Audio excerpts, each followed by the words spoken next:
Welcome to Drum and Drummer, a podcast focused on drums, drumming and drummers. I'm George Pickering and that's Ben Winty, and we are both professional drummers in this business we call music. So stick around and join us as we pass the time whilst trying to stay in time. Why have they got gold? Your my mum's pirates. She's like some sort of mafia boss in Titchfield. She's just, yeah. Good morning, George. Should I say good afternoon? Yeah, it is now, isn't it? Unless you're listening as this has come out, in which case it isn't. Yeah. Don't be thrown off by that. It is 6 a.m. on a Thursday.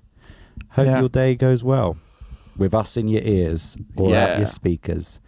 Right in your ear holes. How you doing? Right. Oh, I've lost my watch. I've lost my Apple Watch. That's all I can think about. I don't know where I put it. I'll ask you the obvious. Yeah, where did you last have it? I'm pretty sure when I got in from work Monday morning, I took it off, put it on my bedside table. I was talking to Alfie and her mum, who's visiting, and I don't know where it went next. And then I had to go to Portsmouth in the evening. I can't remember if I wore my watch, and I don't know where it is. But I never lose things, and I've lost my watch. So that's me. But what my worry is what if I lost it? I'm pretty sure it's either here or at my mum's. But what if I lost it out in the street? Because there's no passcode on it. So people could just go on my watch, see all my stuff. You know what I mean? Whatever that is in there. So other than that, life is brilliant. Life's really have you not good. got the find your watch thing? No. Sorry. You're not boring already. me. I was up early. I'll tell you why in a minute. Oh, okay. Well, that sounds more interesting. No, I went on that Find My Watch thing, and all the iPhones I've ever had are on there, which is about 4, but the watch isn't there. So that's not good. Can you, because I know you can ping a signal from your watch to find your phone. Can you ping a signal? I've tried. I might try some more ways in a bit. I haven't really had a proper look yet. Right, go on then. Why were you up early? Do you know what? I'll save it for the outro. Okay. I'll save it for the outro because we got a guest. Yeah, we do. So we got Connor Hopkins on. Yep. Who is the drummer for Dylan. Yep. He was actually, when we had Jack Geary on, one of the last things he said was, get Connor Hopkins on. He's, and they've sort of, a lot of similarities between those two. No, we're not making this a Jack Geary episode, but they both BDC, both supported Ed Sheeran for 5 nights at Wembley. Both play for young up-and-coming artists. And Connor was an absolute treat to talk to. You laid into him quite a bit, as we'll see. Well, I just thought this is a show of authenticity. Yeah. And hard-hitting journalism is sort of how I describe it, in a way. And I think that, there's a certain reality to being a drummer, and I wanted to just push in a little bit more and just see what he had to say, because he's on a good run and he's doing great things, and just wanted to get a little bit of honesty about it all, which he was very open about. Very open. Yeah, he was brilliant guest. Top lad. Yeah, let's just dive on in then. Yeah, here we go. It's Connor Hopkins. I was wondering where the S was.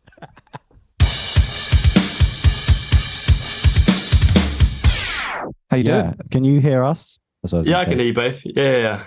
Nice. And I'm all good. Yeah. No, I've had a bit of time off recently, so it's been quite nice. Oh, yeah? Yeah. How you been feeling that time? Practice. That's basically it. Yeah, that's like the most perfect answer you could give on a drum podcast. That's the official answer anyway. Yeah. yeah, secretly I'm not actually practicing, but no, I love practicing, man. I just before I came on here I was practicing. Really? That's my pad. What are you practicing at the moment? So at the minute, basically I wake up and do like an hour on a pad. So I'm just going back over the basics, like trying to get my singles faster again. And I'm also working through, what's it called? It's a stick control book. It's that grey one. I can't remember the name of it. I think I know the one. I think I'm looking at it. Yeah. And it's basically just got like loads of right, left, like paradiddles, singles, doubles, and just like in different phrases, but basically. Is it the one I've that been going through says that. practice every one 20 times before you move on? Yes. Is it that? Yeah. I know the one. That one. Yeah. And because basically I've never used that book. I've had it for like 7 years. I've never touched it. And I saw a video on Drumeo a couple of weeks ago, and it was basically using it. So I was like, well, I might as well start using it because it's actually like really cool. Especially like some of the stick-ins, because it's like some of the stuff that you'll just never usually play. So it's like it's actually, you know, pushing you forward. It can be quite hard, I've found, to, you know, be inspired with a book sometimes. It's like if you don't quite know what you're doing with it.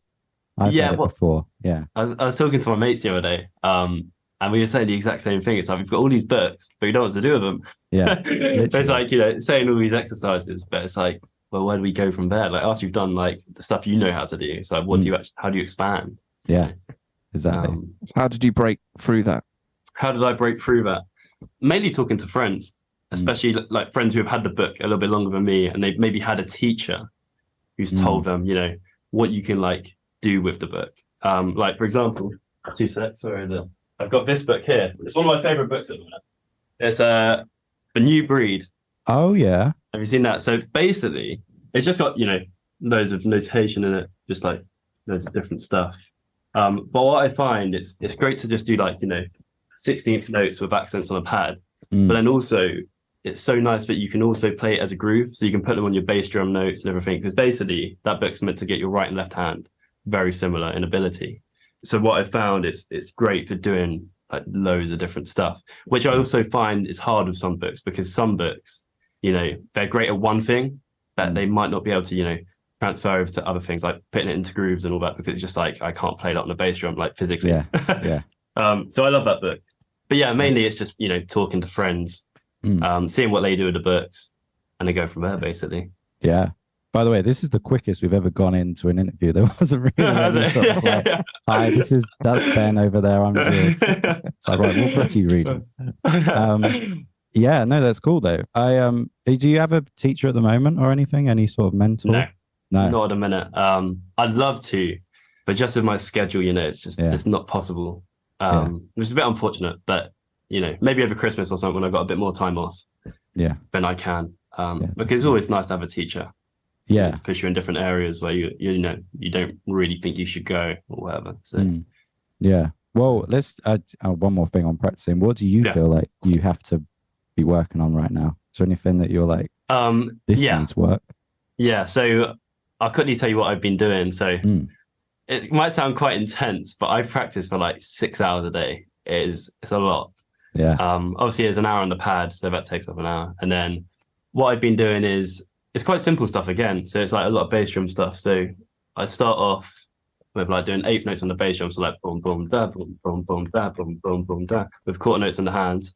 And then you go to like a triplet, so and then you go to on the E and the so so it's very similar, but it's just about that swing. So I start off with that, and then what do I go into? And then also there's this Mike Johnson thing I've been doing. So it's just basically, you know, when you go right, left, right kick, right kick, right kick, just do that really quick to get that neat. I'm basically doing that between two hands, moving it around the kit with my left foot going as well, just left foot playing quarter notes. And when you get to like 130, 140, having your left foot going while doing that, it's intense. Yeah. And then it's basically a load of technical stuff I do for like 3 hours. And then I slowly move on to like just improvising, because I've never really been an improviser, because I'm not really a jazz player. And that's really where one of my weak points is just like, say if I had an 8-bar like solo, it's like, what do I play? So that's what I've been working on. So it's just like figuring out ways that I'll be able to get around that, basically. So it's been really good fun. And I've noticed, like, especially over like, because I've been doing it probably for a couple months now, and I have seen like a massive jump in where I was, you know, back in June, like to now. I'm just like, I've improved so much, which is great to see, because, you know, this is why we practice. Yeah, totally. Did the 6 hour thing come about then? Were you practicing that much before? No. So the practice thing, so it came from, I went to ACM in Guildford, and I had a couple really close friends there who did the same. And it was almost like a competition with us, like who could practice the most hours. And what I found from that is like, so my mate Dan, if he was practicing for 6 hours, I was like, right, I'm going to beat him. I'm going to do 7. And then from that, I noticed like, shit, I can actually get like a lot done in 6 hours. So I'm just going to keep doing it. And obviously, so he gave up drums, and I just kept going and going. And I don't think I could ever go back to just doing 2 hours, because like I don't feel like I benefited enough from doing that, if you know what I mean. Yeah, I know exactly what you mean. So yeah, so that's how it came about. Basically, it was more like a competition at the start. Yeah, and it's just sort of stuck, because I'm like, oh, I actually need to do this. And also because it's my job, I'm like, right, I'm going to do this while I can, just to, improve as much as I can while I'm young.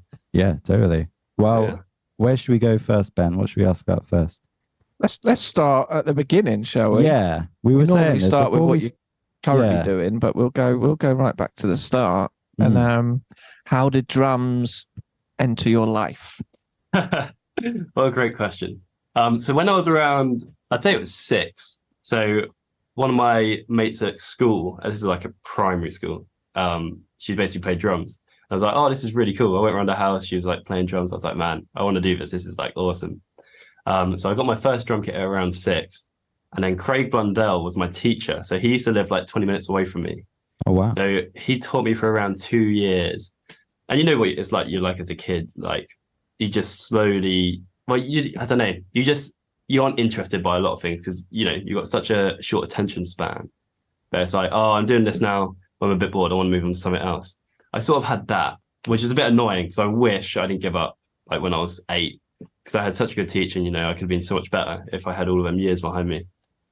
So yeah, I did that for 2 years, gave it when I was 8. And then when I started secondary school, I got back into it. So around 12. And it was basically because I was just watching loads of drum videos. I was like, man, why did I ever give this up? It's so cool, When you gave up, I know you're only 8, but like, was there a distraction? Was there something else that you kind of wanted to do instead, or was it just a natural sort of fade out? For me, it was football. That was the thing that took over. I've always been quite into sports, so I just wanted to be a footballer, basically. And I love football. But yeah, when I was 12, I just, fell back into love with drums. And then from there, I got a teacher, Josh Coombs. And then just ever since then, I've been going from so I did 4 years of that, and then I basically went to a Saturday school at ACM. So they used to do like a Saturday school thing where you could go and get like a taster of what college is like. So when I was like coming out of school into college, it was, between going A levels or going to music college. And one sounds a lot cooler than the other. I can't lie. So, I went to ATM then, did 2 years there, did 2 years uni. So I did 4 years in total. And then we're basically here now. So you went to ACM instead of like a traditional sixth form? Yeah. So for me, it was between going to Woking College, which is the college near me, or going to ACM. And it was just like everyone, basically all my friends were saying like, yeah, I wouldn't go to ACM just because, you've got nothing to go back on if you go there. And I was like, it's a good point, but I'm convinced I'm going to do this as a career. Isn't it mad? Sorry, Karen. No, I was going to say, I'd sort of do whatever it takes to get there. Like especially with the practicing, going out, meeting the right people. Yeah. I knew that I'd be able to get there one day, not to the level I've got right now and how quickly it's happened. But I was like, I'm just going to keep working towards this goal. Yeah, definitely. Yeah, a lot of people seem to drop out at that age. I remember at college, some of the best musicians I knew just went, well, no, I've got a job and it's all right. Yeah. So that'll be it. And you go, no, you're really good. Why are you stopping? And then they just change. Just a war of attrition at the end of the day. Most people will stop at some point. If you're the one still left, then it's easier for us. Yeah, exactly. Was there any, were your family cool with that sort of decision at 16? I mean, in a way, yeah. But they looked at it like, my teachers and my friends looked at it. They were like, well, you can do 2 years, maybe 4 years if you go to uni in total. But like, what are you going to get out of it? Because you know how it is. It's so hard to make it in the music industry because there's so many people going for the same jobs. So, I mean, they were supportive, but they weren't convinced. So then I had to sort of do the convincing to be like, no, this is it. This is what I'm going to do. Even though, I still didn't know at the time. I was like, I don't know if this is going to work out, but, you just have to sort of trust your gut. What point were they convinced then? What point did they go, okay? When I got this Dilla gig, that's when they were convinced. Yeah. When they saw I was doing some cool stuff, they were like, oh, maybe it was the right choice. Yeah, definitely. Well, let's go on to that then, the Dylan gig. How did that come about? From ACM. So one of my teachers, Sandy Bills, He used to be the bass player in One Direction. So in the second year of uni, so this is after obviously doing 3 years, 2 years at college, and then second year of that uni year, we became a little bit closer, even though it was over Zoom, like this. But we became a little bit closer. He saw that I was working hard, and he texted me on Instagram one day. It was just like, "Hey Connor, I've got this opportunity for you. Would you like me to put you forward for it?" And I was like, I've got nothing else to do. 100%. And I didn't actually know that he was going to be the MD on it. So he messaged me, a couple of weeks went by. I was like, I haven't heard back. We'll just see what happens. And then I was getting my hair cut one day, and Bob Knight messaged me on the way home. And I just looked at my phone. I was like, bloody Bob Knight's just messaged me. What's all that about? Because obviously, at like uni, Bob Knight was like one of these big figures that you wanted to, be a part of his company. So I was like, oh my God, this is crazy. Quickly checked my messages. He was like, I've got this audition for you. It's for some girl called Dylan. Would you like to go for it? And I was like, yeah, of course. 2 weeks later, I was sitting in the Blues Kitchen in Camden with 3 people, and basically had an audition. But it was like more of a conversation audition. It was just to make sure I was actually a nice person rather than the playing, which is very surprising because, that never happens. And yeah, so apparently there was like, now knowing, there was like 10 other drummers that went for it, 10 guitarists. And luckily, Sandy pushed me and I got the gig, because a little story that Dylan loves to tell me. She wasn't actually going to pick me because I was wearing skinny jeans. And she was like, I hate his jeans. He's a nice guy, but I hate his jeans. And I was like, oh my God, imagine losing the gig because of some skinny jeans. But luckily, Sandy was like, no, you can change what somebody wears, but you can't change their personality. Yeah. That'd be awful. The best place of the year. If you didn't get the gig and then you see a drummer who wears like MC Hammer trousers. Like, literally. God, oh man, I'd have been absolutely gutted. So what was there in the lead up between getting the we want you to come audition to you said you met with them in person, was there a playing was there a playing audition? No playing at all, which is absolutely it's crazy. It is crazy. You'd at least think they'd want to check. You know what I mean? We'll exactly, just check he can play the drums. Especially like with me, because I was only like 20 at the time, and I just finished uni, and nobody's ever seen me play live. Obviously, I've been playing live for like, I don't know, 3 years before that, but nobody had really seen me play live. So it was, for them to actually take me was, quite a bit of a risk because they have no clue, Luckily, I can play drums, but so when was the first time they saw you play then? Was it a rehearsal or something? Yeah, so in rehearsals. Wow. So I had the audition the interview. I think it was on the Wednesday. By the Sunday I knew, and that Monday was the rehearsals. Oh, damn. So it was very intense, very intense, like learning a load of songs. But yeah, no, I mean, I'm just very thankful that they chose me. Yeah, definitely. So what was the first gig with Dylan? It was crazy. It was supporting Youngblood at Kentish Town. Oh. So, I mean, when I got that message, because Bob texted me that, he was like, so your first gig will be on the 14th of August supporting Youngblood at Kentish Town. I was just like, oh man, it's just coming out of COVID, and we've literally got this massive show in front of 2,500 people. And I hadn't played a show in 2 years, and I was like, man, for a completely new artist, like pop stuff, I've never touched pop before. So it was a pretty special one. And I still remember it to this day because we all got COVID from that gig, which is a bit of a nightmare. Oh, really? Yeah. Oh, shit. So it was like a great show. And then 2 weeks of just staying indoors. Oh, damn. Yeah, that's not good.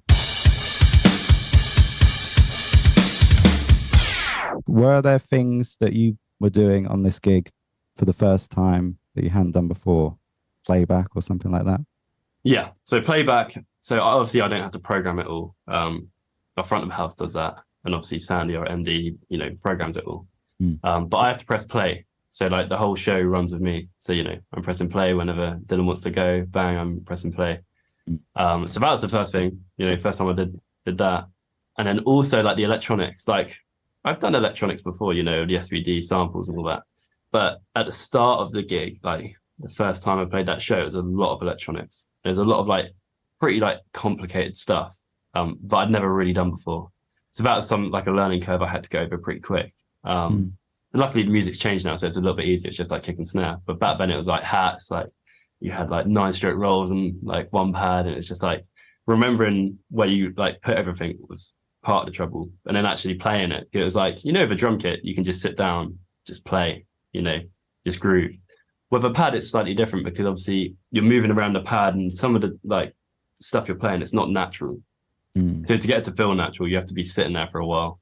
And I remember like learning it. I was like, man, I was sitting there for like hours just trying to get this like eight bar like loop perfect. Yeah. Because especially with electronics, you just want to make it perfect because that's how it sounds on the track.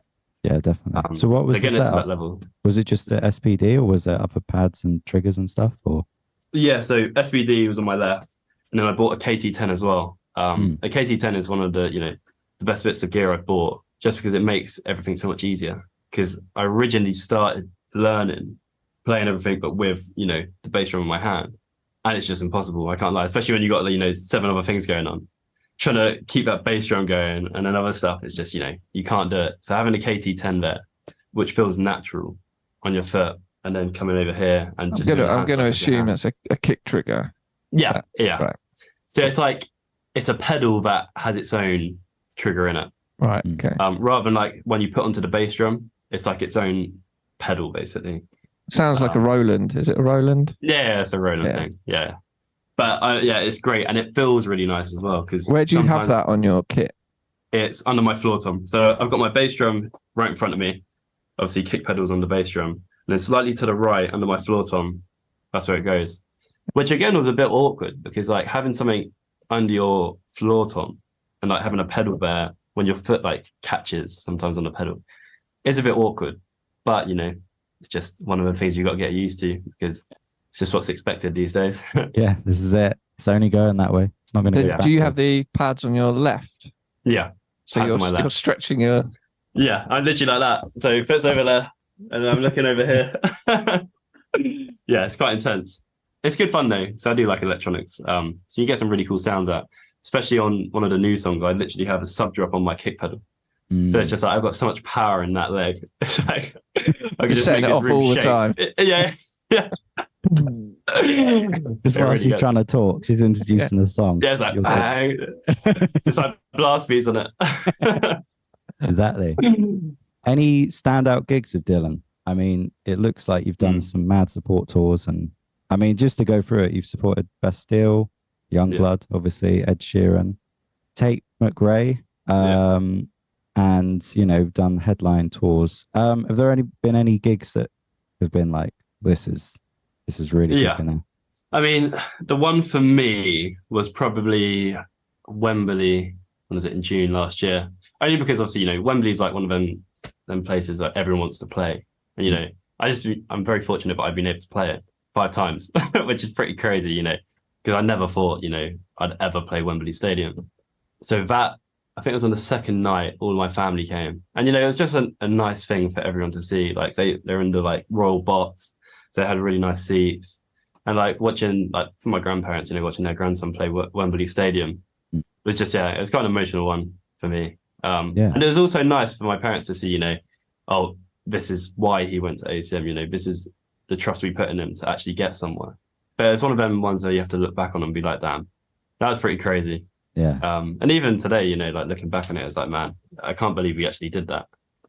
Because like 2 years ago, I didn't really know what I was going to be doing. And then a year later, what was it? 9 months later, I was playing Wembley Stadium. It's just like, okay.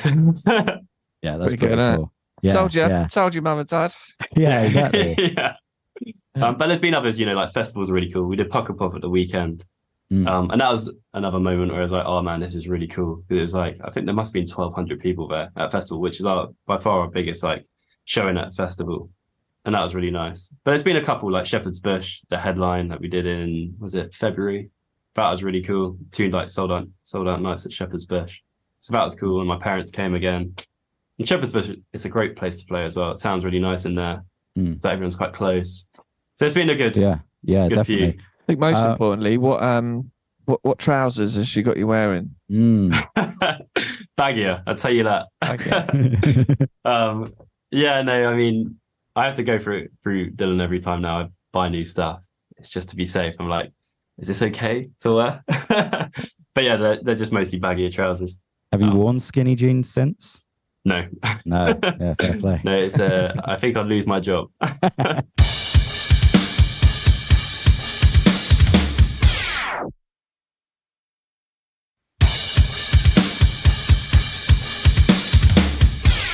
Should we talk kit, Ben?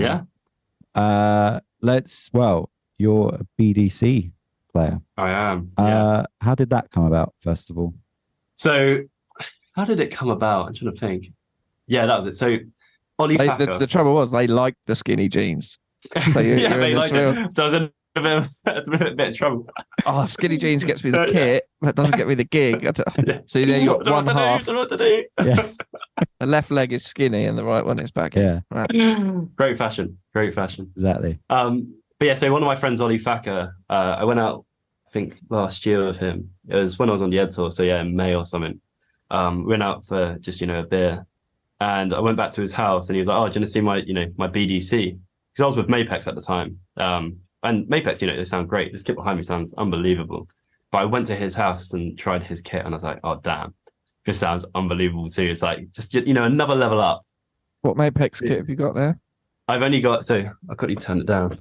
I've got a Mapex. It's got the BDC logo. So forget that. But I just got a Mapex Mars, white and black, which matches my white and black BDC kit. So that's sort of why I kept it.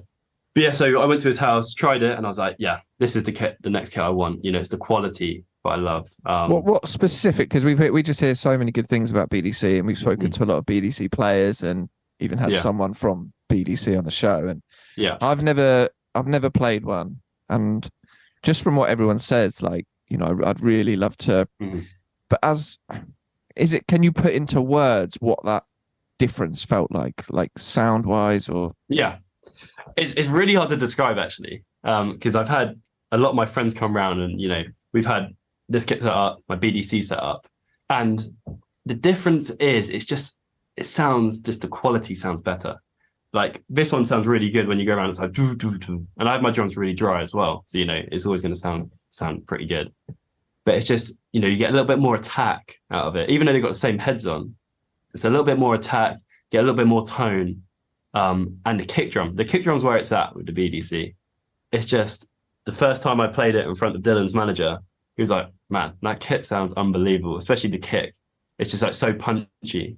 I actually don't know how they do it because it's just like, what are you so good. Doing skin wise and treatment in the kick drum? Anything?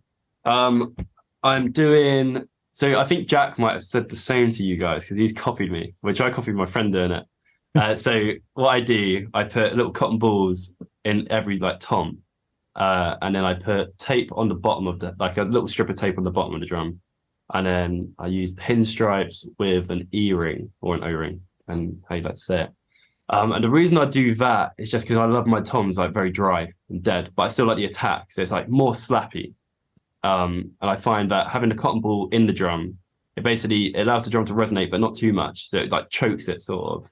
And then having the tape on the bottom as well, it sounds good without, but with it just holds it in a little bit better. Are you putting that tape in the center of the skin? Because I tend to just put a little bit, just wrap around from the rim.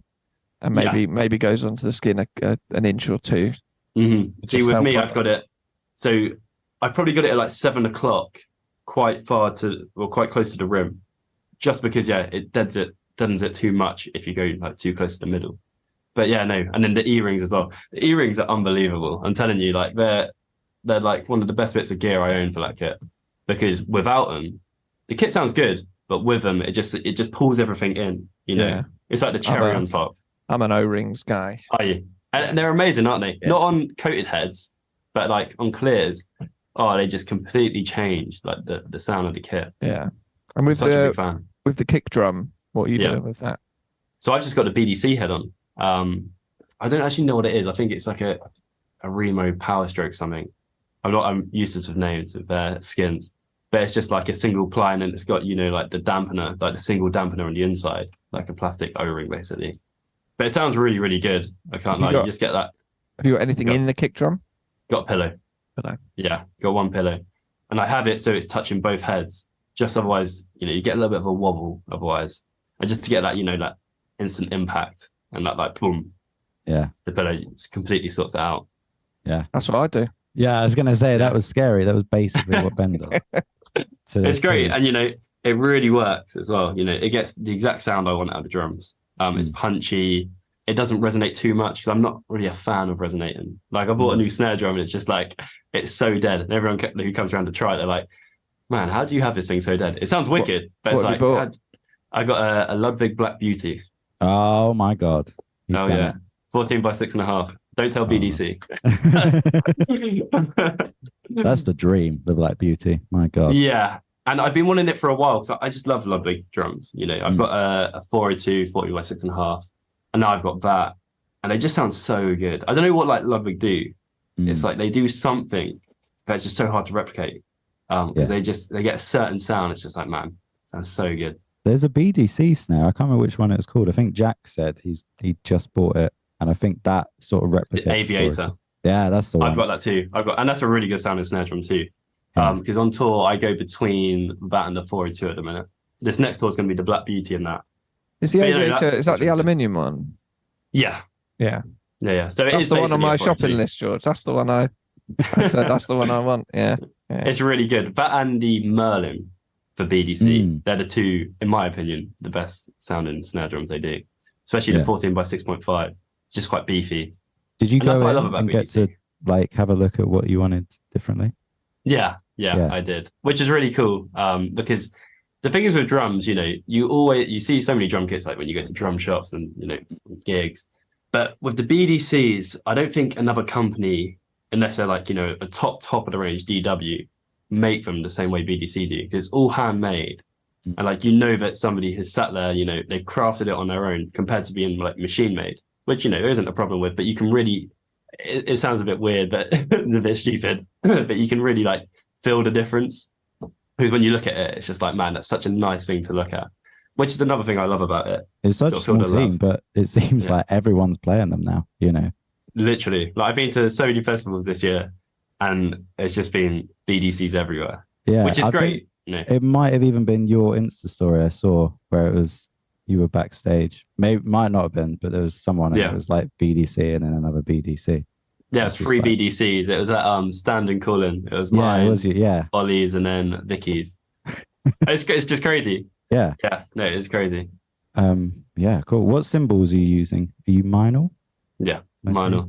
I've always been Minor. Well, I started off as Zildjian, but then when I was at college, one of my friends played Minor, and I was like, man, these are the ones. Because the nice thing about Minor, you know, I was talking to the Minor rep about it, and Minor were just great at making cymbals not sound like cymbals, if you know what I mean.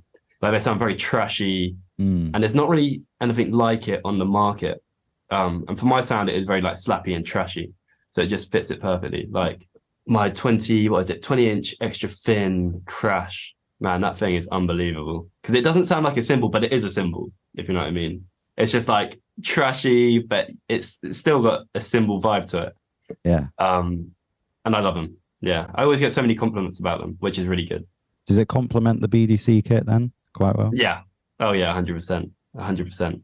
I'm so lucky at the minute with everything that I've got. It just all works very well together. And with mine as well, I've just bought a 20-inch China, which is a bit outrageous for a pop gig, I know. And I haven't told our front of house yet, but I got it. But I love it. That sounds really cool as well because, again, it's like quite dry, so it's not too much. Obviously, you get that China sound, but it's like a bit trashier and it's got a very short decay. So it's just like over and done with. Which with Chinas, you know, they hang around usually, which you don't want. No, definitely not. Not on a pop gig. No, definitely not. Just have a gong next tour, see whatever ridiculous. I know. I just try to justify it to myself. Yeah. Well, is there room for, you know, making your kit bigger as the stages get bigger? Will you look into, I don't know, second snares or whatever?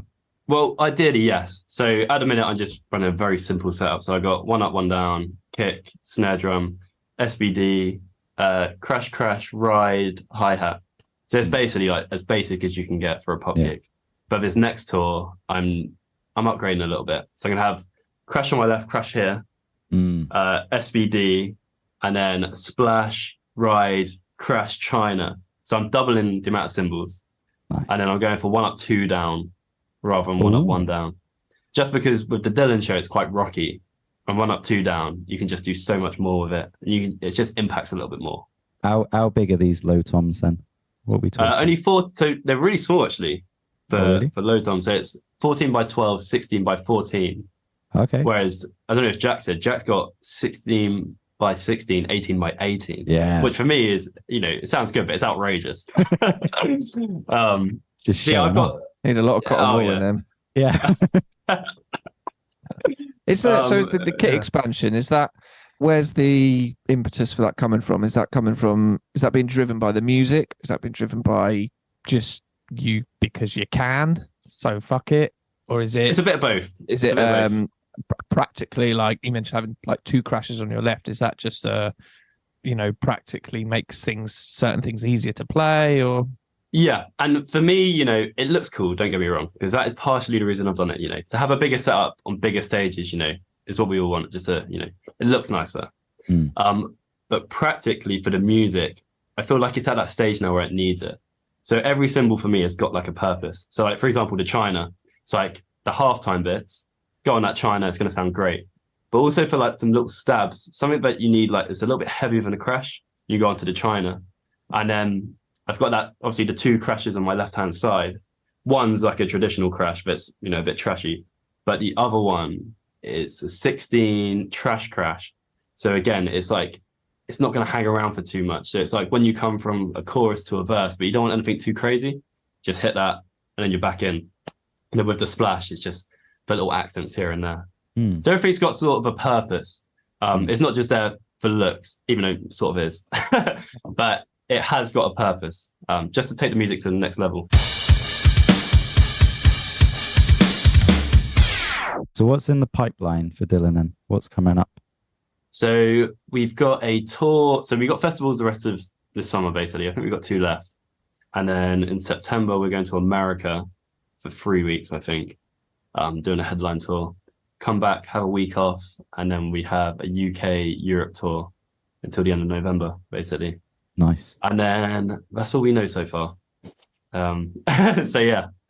Oh, really? It's going to be a good year. Yeah, we haven't been told about anything next year. Well, anything that I can say. Okay. Okay.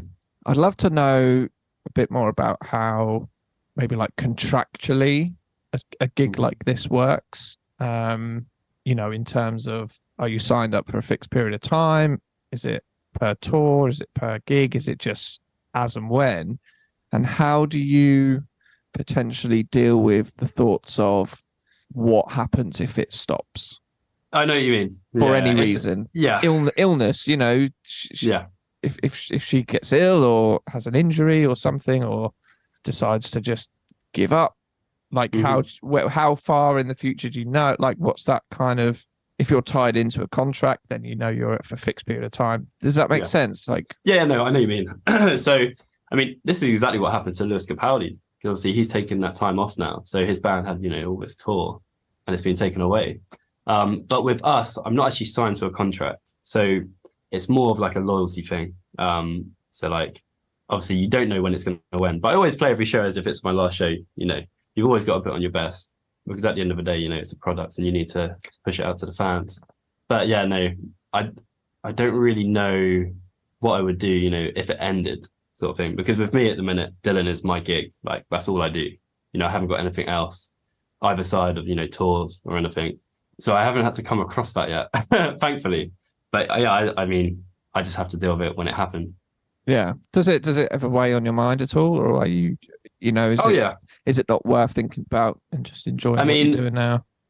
It obviously, of course, it always, it's always on your mind, because that gig, in theory, as I say, it could be your last gig, because you never know what's going to happen.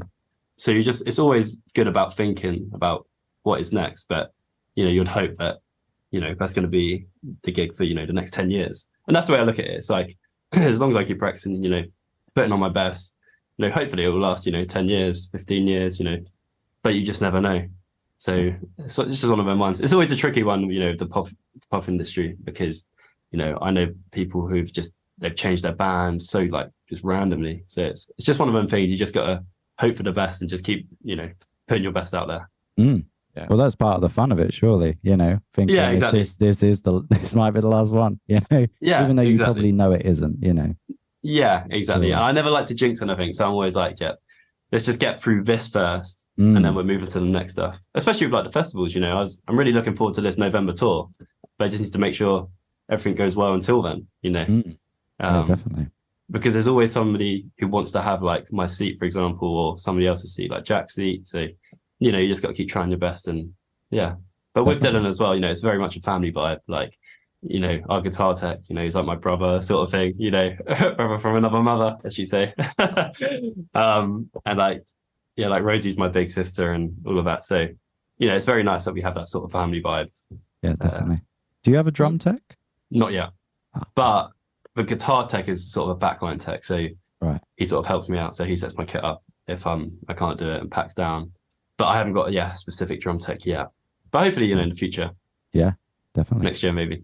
Yeah, I just think because, you know, it's quite, I had it all my, you know, most of my career where like running a studio and drumming and just other people in the creative industries, it's always that when it's good, it's great, but you don't have that.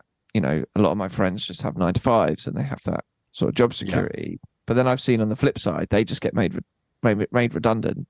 Yeah. And it's kind of game over. And in a way, it's like, well, I can't really be made redundant because I'm sort of in control of my own sort of thing. So I just sort of, there's always that, I guess, double-edged sword, isn't there, between doing something like you're doing and what we do versus it could all end, you know. And it's the thing. And as you know, as a freelancer, you know, you know the risk that comes with it. It's like, you know that it could end tomorrow and you could be out of, you know, work. So it's just like running that risk and making sure it doesn't happen. That's the way I look at it. It's just, you know, controlling everything that you can control and then just seeing what happens with it. Because especially, you know, with artists, I know that, you know, Dylan, maybe in a couple of years' time, she's going to have, you know, maybe a year off. So it's like, what do I do then? And, you know, that stuff always plays on your mind just because it's like, well, I don't know what I'm going to do. But stuff always comes in. But for me as well, because I'm only young, I've never had that, you know, of Nights has a year off, so will stuff come in? But I guess that's, you know, it comes with experience and everything and, you know, just trust of other people. But it is, of course, it's always something that plays on your mind because you never know, you know, because it could, as you say, all end tomorrow. But you just hope it doesn't. Got putting doubt in his head, Ben. Yeah. No, sorry, I didn't mean it to be like negative. No. It was, I guess it was more, you know, how all guys like yourself who are playing for these artists, you know, is there a contract in place? Is there some sort of at least stability for, you know, you're on the gig for, or is it kind of keep doing well, you keep playing and just sort of keep going, really? Yeah. And I mean, I think for the, you know, as the gig gets bigger and, you know, these bigger artists, some of them are on, you know, retainers. Like I know, for example, Robbie Williams' band's on a retainer. So, you know, you'd hope that one day it does get to that. But yeah, at this stage, it's just, freelance. Anything that you do, you take as it comes. Yeah, definitely. Yeah. Cheers for talking, frankly, about that. Because I've wondered it as well. Because we've had guests on before and there's certain things we just don't ask. And that is one of them, you know. And I'm very open to it as well because, you know, I know that other people have the same questions. So it's like, well, I think it's a reality. It's a reality of the industry and being a session player for an artist, you know, and which is very different to being the drummer in a band where you are 1/4 of the band, you know. Yeah. And like even playing the weddings like I do, like the contract is just for the one gig. There's no, the agency could just drop us at any point or not put us forward, you know. So it's just, I guess, kind of the logistical side of how something like that works, you know, financially. No, 100%. And it's good to talk about as well because, you know, it's obviously a worry that everyone has. And, you know, everyone says, oh, no, it doesn't worry them. But it definitely does, you know, because it's just the nature of the job. Yeah. I mean, I'm very happy where I am at the minute. And I just, you know, I want to see where it goes. On this podcast. There you go. Yeah, I mean, I'm living the dream. Dream tip. But for me, it's just about keeping improving and, you know, just keep getting better and better and just see where it takes me. Because there's, you know, I haven't got a specific goal of where I want to be. But as long as I, you know, with this gig, as long as I can see it through and, you know, see where it goes, because I know it's going to go really far. It's just all about improving with it, sort of thing. So, you know, especially so you can make the show even more interesting with drum parts. But obviously, you know, you always strive for like, you know, Benny Greb level, you know, his like coordination, independence and all that. So, you know, it's just one of them things. It's like, I don't know exactly where I want to be, but I just want to keep improving, keep practicing. What would you say your biggest weaknesses with your playing at the moment that you're Biggest addressing? weakness. That's a good question. We're putting him through the mill. I don't feel like we're ever this fucking intensive guests. Yeah. I'm so I tell you sorry, what. Connor. I tell you what. No, I love it. It's probably playing really fast, like really fucking fast. I'm just not. I'm not great at that. Like, especially when you see these. Yeah, what like beats, like fast beats, or just It's more fills? chops. Oh, okay. So you know when you see like Aaron Spears, he just flies around the kit like it's like so easy. I can do it quick, but just not that quick. I'm like always 20 BPM behind him, sort of thing. Yeah. So that's what I'm working on as well. Especially with like going back to basics, like improving the singles and just getting the doubles even quicker. Paradiddles, paradiddles, trying to get back to another level. Because obviously, as you go through your career, you always will naturally improve, but it's trying to get that quickly so you can do it now. So that's what I'd say my main weakness is. But don't get me wrong, I can play stuff fast, but it's just their level fast. It's just it's a different level. And what are your strengths? What do you feel you've got nailed? I mean, grooves, playing a pop gig, I've got that down to a T, I think. But playing grooves, I'm very strong on my hands. My rudiments are very good. And even chops, I can play some really nice chops, just improvise now, because obviously I've done all this improvisation stuff. It's definitely got to a level where it's like, I can actually do this pretty well now, which is good because that's what I've been working on for the last 3 months. I'm like, this is what I need to improve. It's an area where I need to get better at. Maybe my reading as well isn't great. Is that for the gig? Those things that you're improving on, is that for the Dylan gig, or is that just for your self improvement? It's a bit of both again. It's more, it's so I can play that stuff on the Dylan gig if I'm asked for it. Basically, it's like having stuff in the back locker. It's like, oh yeah, so we got this, there's 4 bars where we just want you to do something. Can you play something here? Just like, oh yeah, no, I just make this thing up. That's the reason I basically do it. It's so that, if you ever get put in an opportunity, it's like, you don't want to be not able to do it.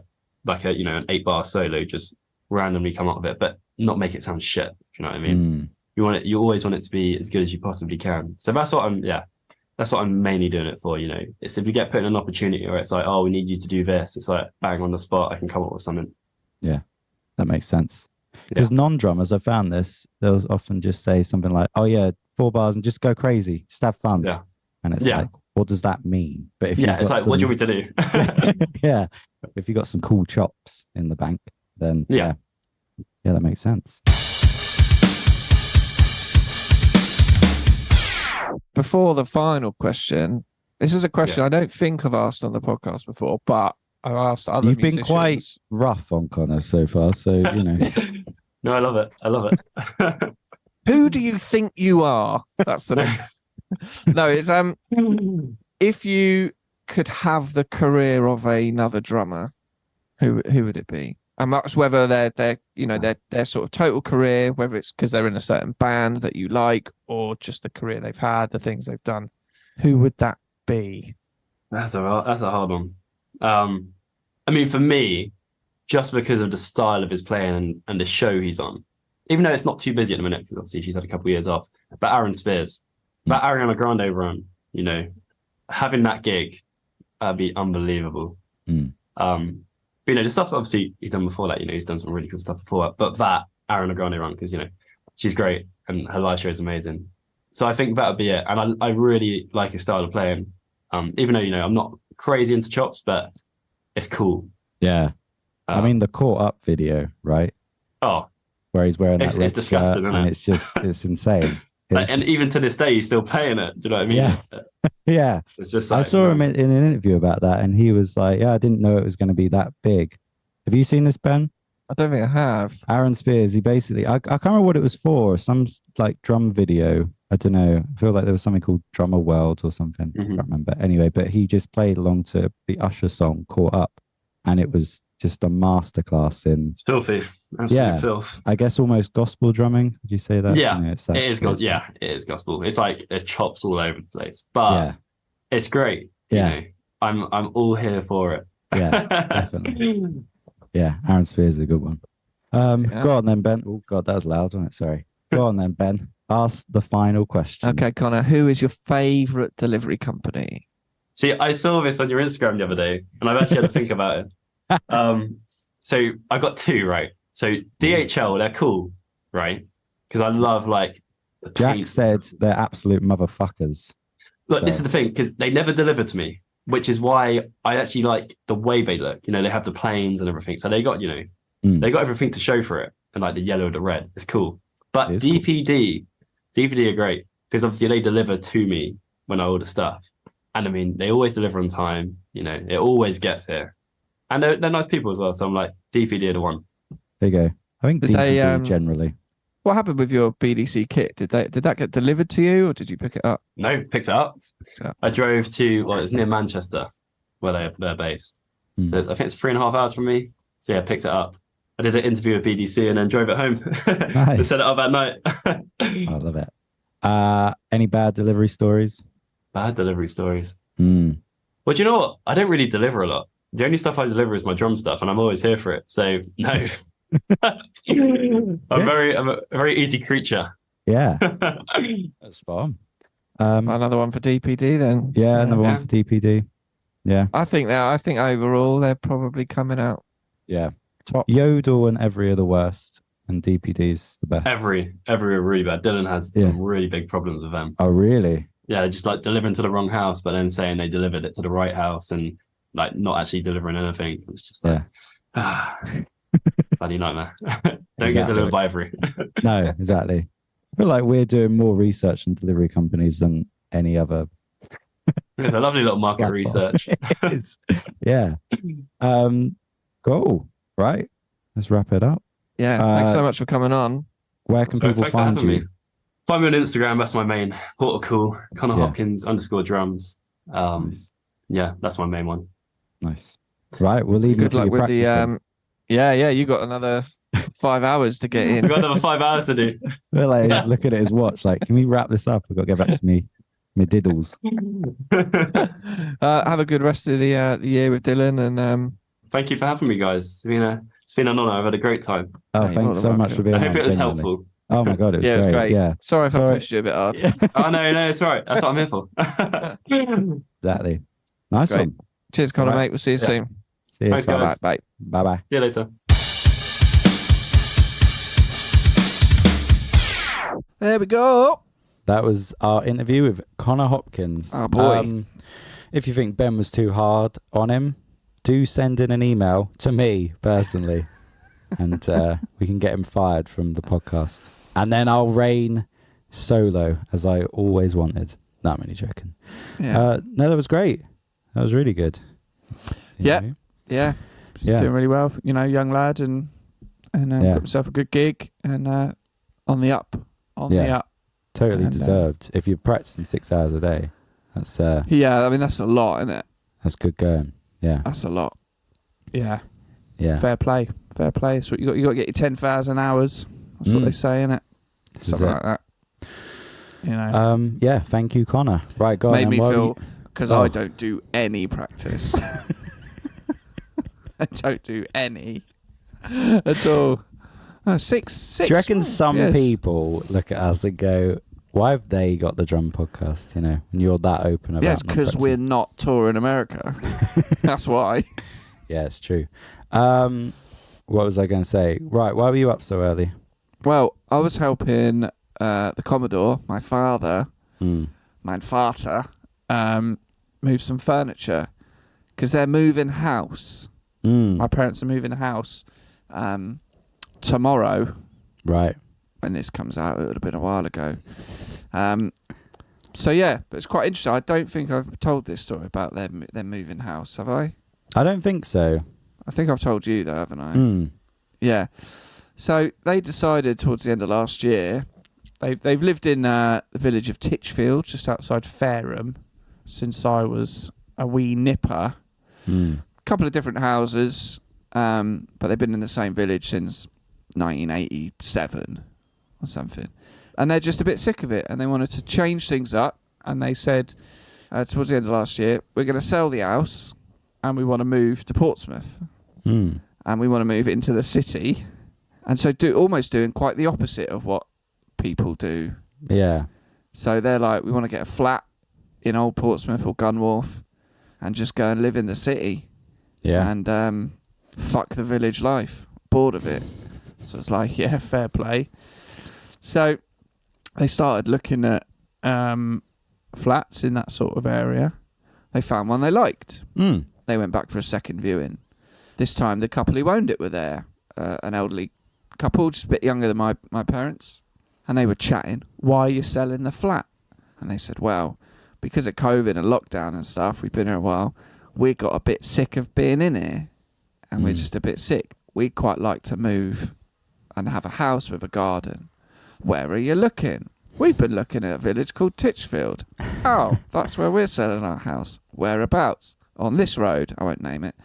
Oh, that's where we live. Our house is for sale. Do you want to come and look at it? Yes, they came round. Oh, we like this. Houses are valued the same. They're swapping. That's brilliant. They're just swapping houses. Yeah. So yeah, they by the time this goes out, they will have moved. But it was interesting because I had to help, move some big furniture this morning. But over the last sort of several months, they've been prepping for quite a big downsize, really. You know, to go from a house down to a flat. But it saved me a job because they've cleared the loft. So I won't have a loft to clear when they're dead. You know, they got rid of all the shit. They've been auctioning off gold and painting, really valuable paintings and all this sort of shit. They've been, you know, old furniture. Why have they got gold? Your my mum's pirates. she's like some sort of mafia boss in Titchfield. She's Right. just, she's been doing, like with a local jeweller, like bullion deals. Bullying deals? Bullion. Oh, right. Well, she's bullying the Pirate jeweller. treasure, you know. So I had to, go and help. But what was interesting, so this morning, that was probably my last trip to Titchfield. Yeah. I won't really ever have a reason to go back. But that also the house they're moving from isn't the house I grew up in. They'd already sold that family home and downsized a bit anyway. So I don't have any emotional attachment to that particular house. But yeah, it's like, oh, that's it. Titchfield, since I was 2, has been like the home beacon. Yeah. Do you know what I mean? That's where they've just always been, and that's where I grew up, and then that's where I'd come home from uni for holidays, and that's where you'd always just go. And obviously I lived in London for 8 years, but now I live in Portsmouth. It's 20 minutes away. But it's like, oh yeah, that's now Titchfield done. Interesting. It is interesting. You know, I'm very excited for my parents. I think it's a bold decision, but I think it's a good one. They'll be right near Gun Wharf and all the restaurants and bars in Southsea, and they just love that kind of city vibe and things to do and places to go, and fuck it, why not? Why not? But it was interesting being like, oh yeah, in a way, in the nicest possible way, the house they're leaving, I don't give a shit about this house. No. I've never stayed there. Do you know what I mean? Want the house I grew up in. No. Get rid of it. Next. Get rid of it, yeah. So, No, but isn't that funny? Yeah. They're literally doing a swap. Yeah. Literally doing a swap. And move into the big city at their age. Yeah, it's that great. is reverse. But good for them. Yeah. Enjoy the bright lights of wherever they are. Southsea. They're coming onto my turf. Yeah. This is it. Coming into my city. Yeah. Give your mum a job doing babysitting at the studio. Well, now you're here, mum. Some band's in at 7. So could you... Do you know what? I think she once had to cover like for an hour. Because something happened. I had to go anyway. But I would love that if I was a band rehearsing and then you knock on the door and your mum sat there. Hey, can I get a guitar pick, please, Mrs. Winty? Yeah. Well, good for them. Well done. Yeah, but they're moving. I was like, we got the date for moving sorted. When is it? 25th of August. I was like, cool. That's the first day of Victorious Festival. Yeah. Fucking And hell. you're moving to Gun Wharf. Well, I went, it won't be that busy. I went, well, 40,000 people will be going to Portsmouth as well. Might be the busiest day in Portsmouth of the But I year. said to them, but that's the busiest it'll ever be. Yeah. So you're doing that day 1. Yeah. And then it will be quieter from then on. Yeah. Nice. Right. Should we wrap up? Yeah. Let's get out of here. Let's get out of here. Look up Connor Hopkins. Yeah, check out Dylan as well. Yeah, check out Dylan. Yep. And and get in touch with us. Get in touch. Yep. Yeah, Instagram. Yep. Email, X. That's what it's called now, isn't it? Yeah. Everyone calls it Twitter though, don't they? Everyone's going to call it Twitter. But no one's got it anymore. Like no one. I don't think anyone. No. Especially the young guests we have. Like they don't have a Twitter. No one ever says find me on my Twitter. No one has ever said that or ever will go. When we say, where can we find you? Yeah. No one ever goes, check my Twitter. Yeah, check my MySpace. Check my MySpace. It's Instagram and that's all there is. Yeah. Cool. Right. Well, keep on trucking, everyone. Keep on trucking. Bye-bye. Bye. Thank you for listening to Drum and Drummer. You can find us on Instagram at Drum and Drummer Podcast. And you can send us an email to drumanddrummerpod@gmail.com. Remember, just pick up the sticks and twat it.